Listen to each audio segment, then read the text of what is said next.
Mac sales in a slump, but what are they buying? I'm going to tell you that right now.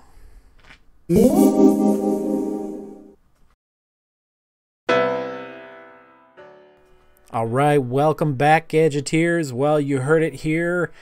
Mac sales are slowing third quarter of this year. Not so great for those who like to buy MacBooks and Macs and iMacs and all the Macs that there are to buy. What can I say? Things aren't so groovy. It's looking like we've got a problem. Although Apple shipped 9 million Macs between July and September, which is the third quarter of 2018, unfortunately, that is an 8.5% drop from the previous year, and things aren't going so kosher. Now, the big question is, who the heck stopped buying Macs, and what are they buying now instead? Could it be PCs? God forbid. That would be terrible. Can you imagine that? The Apple sheep running off and buying PCs? It looks like they are. You heard it here. They are. Let's have a look. Who's catching up? Surface products. Did I not say that a while back? Anyway, I know that the Apple sheep do not like to hear that Macs aren't as popular and that people are moving over to PCs, but if you're not buying Macs anymore, you gotta be buying something, don't you? It stands to reason with the Microsoft product line, the Surface line, which is actually a very good high quality line, positioning itself to be a direct competitor of the boutique high quality line of Apple. Definitely got a little bit of a war here going on. Many people are saying, hey, isn't that Surface product just as good as a MacBook Pro? It looks like the build quality is there, and maybe Windows 10 isn't so bad. I mean, after all, I can run all the applications I'm already running on my Mac on the PC, for the most part anyway, so why should I worry? Don't think that the majority of people these days are buying MacBooks and iMacs because they can run Final Cut 10 or Logic Pro or some expensive software on it. That isn't the case. Most of these boutique purchases are people who want to get that pretty Apple symbol on the back of their MacBook Pro, so when they're in the coffee shops, they look good. But it isn't quite as important as it used to be. After all, if you're a professional, you should be able to run the software you need on a Windows computer. Although admittedly, there's a few tools that some of us, not including me, but those of you who use MacBooks and iMacs and the iMac Pro still want to use, such as the aforementioned Final Cut and Logic Pro. But the fact is, I think that the majority of users are saying, you know what, I can get the build quality that's just as good with a Surface product as I can with this high-end Mac stuff, and I pay less. Admittedly, not that much less, but a little bit less. So let's take a look at what the articles have to say. I love this quote. Even the shiny new 2018 MacBook Pro models couldn't save Mac sales last quarter. Dun dun dun. The third quarter of this year wasn't a particularly good one for Apple, with Mac sales dropping a significant amount. That doesn't say positive things about the sales of the 2018 MacBook Pro models that debuted this summer. Still, the company held on to fourth place as one of the world's largest PC makers. And certainly Microsoft has a huge amount of ground to make up if they want to eclipse Apple and become the fourth largest PC maker. It's not likely to happen anytime soon. But think again. Just take a minute and think about how old the Surface lineup is. To continue, the company is behind Lenovo, HP, and Dell and has 7.3% of the global PC market. It did have 8% of the market in third quarter 2017. The US is a huge market for Mac. Last quarter, Apple shipped 2.1 0 million PCs in this country, or about 40% of its global total. So what's going on with the Surface lineup over at Microsoft? Well, it actually passed Acer to become the 5th most purchased PCs on the market. So it's slowly rising up the ranks here and is now poised at number 5. Now, granted, that gap between number 4, which is Apple, and number 5 is quite large. Let's take a look at a chart here.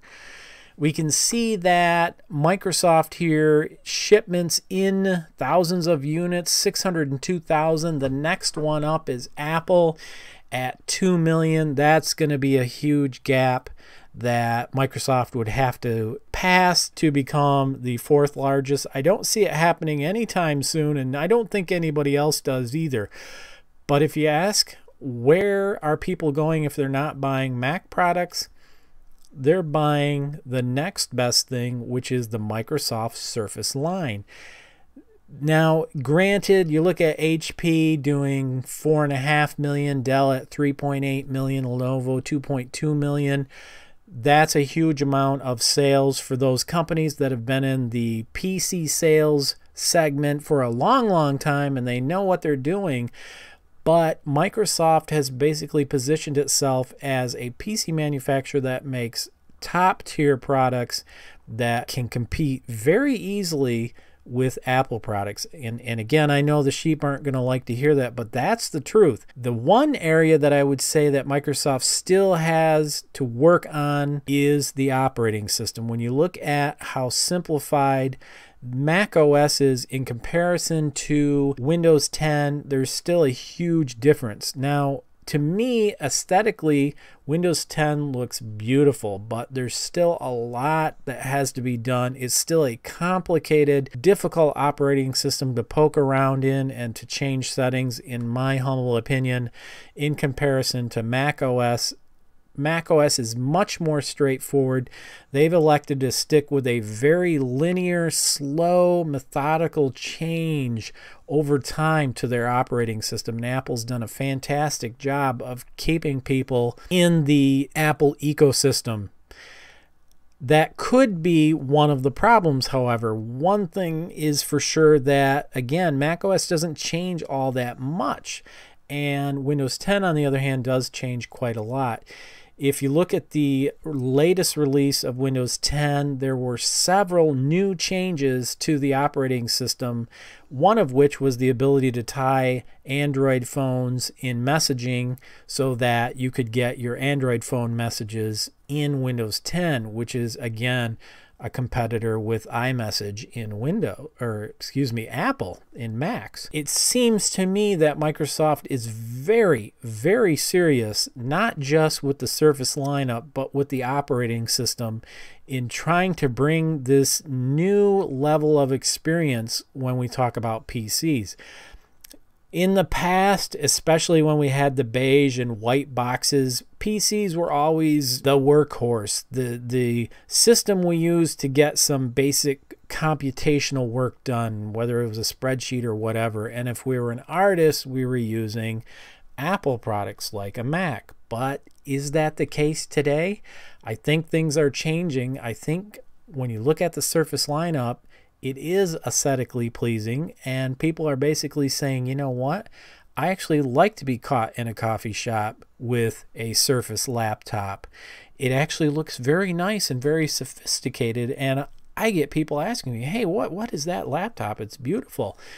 Okay, maybe not. Anyway, I'm a Lenovo guy, so I don't use any of the Surface products. Personally, I don't care for them. I like my Yoga 920. I've had the Yoga 910 before that, all aluminum chassis. To me, it's a beautiful computer and it works well for me. But what about gaming? Well, you can get a Surface Book 2 13.5-inch with a NVIDIA GTX 1050 with 2 GB of RAM, DDR5, discrete graphics. If you get a 15-inch, you can get an NVIDIA GTX 1060 with 6 GB of discrete graphics. So you can game, and you're on Windows 10, which is the most supported operating system for gaming. Now, I grant that it's not going to be glorious, but the fact is You've got a Windows 10 machine you can do all your basic work on, use the usual applications that you need, Office and so on. You could even do some editing on it. Some people prefer other editors besides Final Cut Pro anyway. And then you can go ahead and start playing games on it because it's already got a built-in GPU. Now, I realize that is the case if you get a 15-inch MacBook Pro, but we're talking about a 13-inch Surface Book 2 that also has a built-in GPU that's discrete. So fairly impressive for the money. That's really something to think about. The other thing that's awesome about the Surface Book 2 is at the 15-inch, you get full 4K on the screen.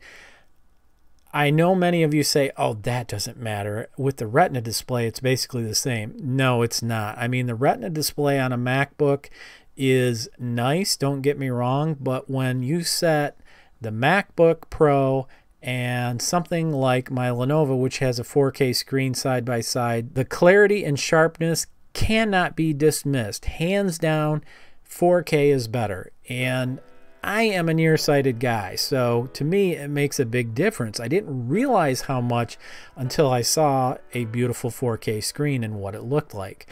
So you get better hardware, it's definitely top tier, quality, and take it for what it is. Windows 10, if you're a gamer, you'll love that. And of course all the normal productivity applications. Plus you can edit on it if you want. You could use Adobe Premiere. You definitely can use Photoshop. I'm thinking that people are moving to the Surface lineup, and that's why they're not buying Apples anymore. Hope you enjoyed this video. If you did, like and subscribe. If you really liked it, share it. If you didn't like it, you figure it out. I'll see you next time on Fast Gadgets. This video was made possible with support from viewers like you. If you find this video useful, consider becoming a patron for as little as $1 a month at patreon.com/FastGadgets.